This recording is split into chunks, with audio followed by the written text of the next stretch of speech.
Is it possible for a brand to have a top-notch animation campaign in a tight time frame and scale up the deliverables without compromising time and budget? In this Smart Animations episode, we'll show you a case where an assertive animation strategy led us to deliver more value than the original strategy with little impact on the client's resources.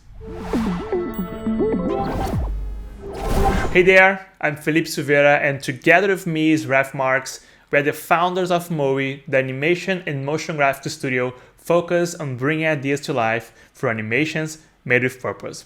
Don't forget to subscribe to our channel and turn on the notifications if you want to stay on top of more strategic insights around animation. This is the George Harrison Rosewood Telecaster, available in limited numbers.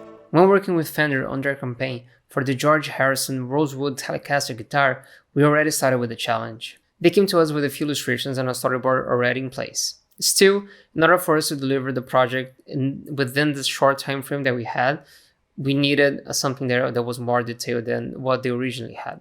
Yeah, so this project started different from our usual projects. So the agency that was working with Fender, they already developed an initial version of this video, but somehow the partners they have didn't meet the standards that Fender was looking at for this special occasion, for this new special guitar.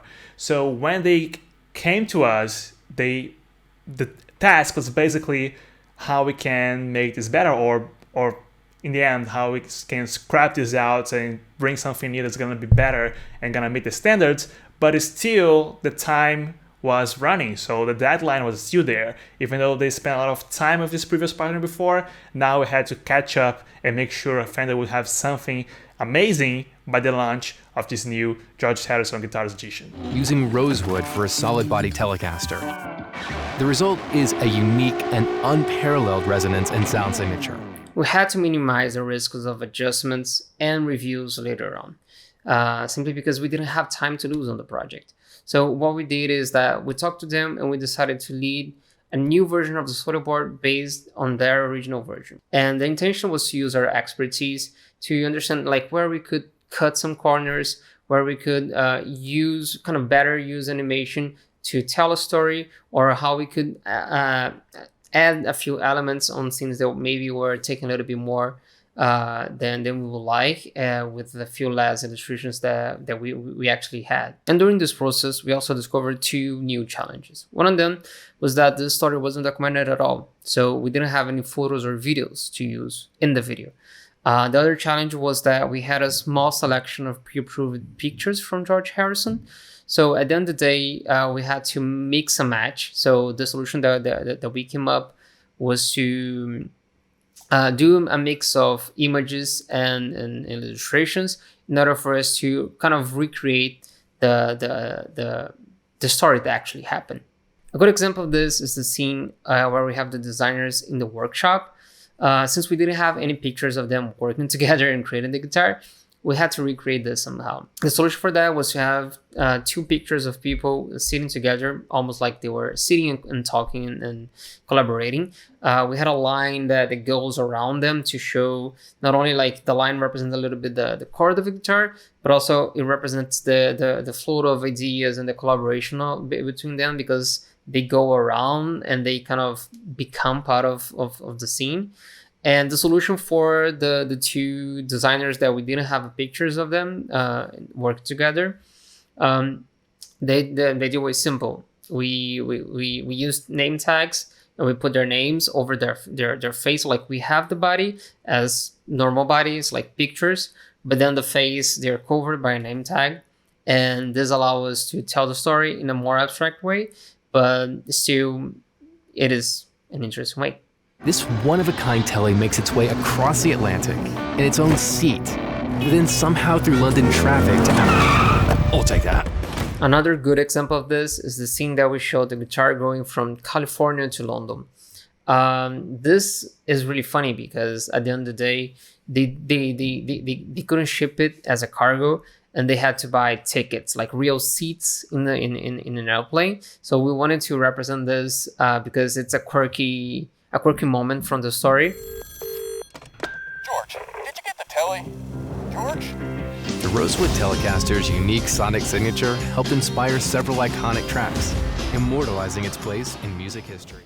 Yeah, so even with those challenges, we were able to deliver an amazing piece that the client was so happy with it that they even considered scaling up what was the original intent for those videos. So at first, we were working on a horizontal 60-second piece.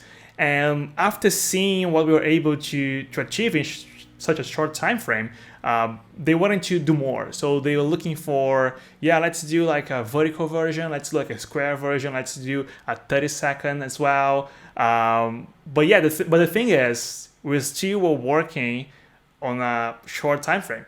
Because the thing is, deciding on scaling up things by the end of a project is far from being the ideal situation, ideal scenario for you to be with.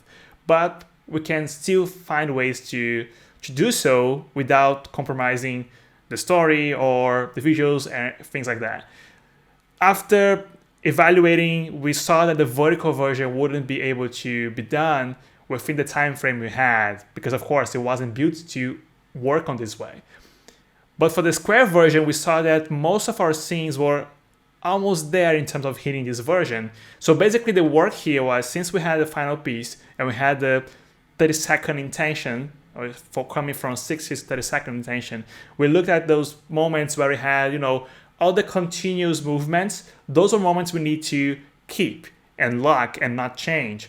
But whenever we had some cuts as part of the transitions, those are the moments we could change and rearrange to fit in this smaller time, smaller duration. So this was basically what we had to do in the end, to make sure we could adapt not only the format, but also the duration, and still keep the short time frame deliverable.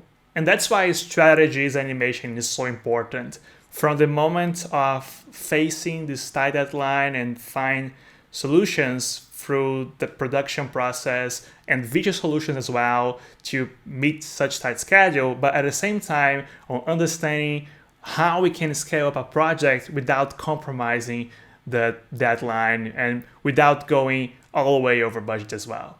Did you ever have to deal with additional requests on a tight deadline project?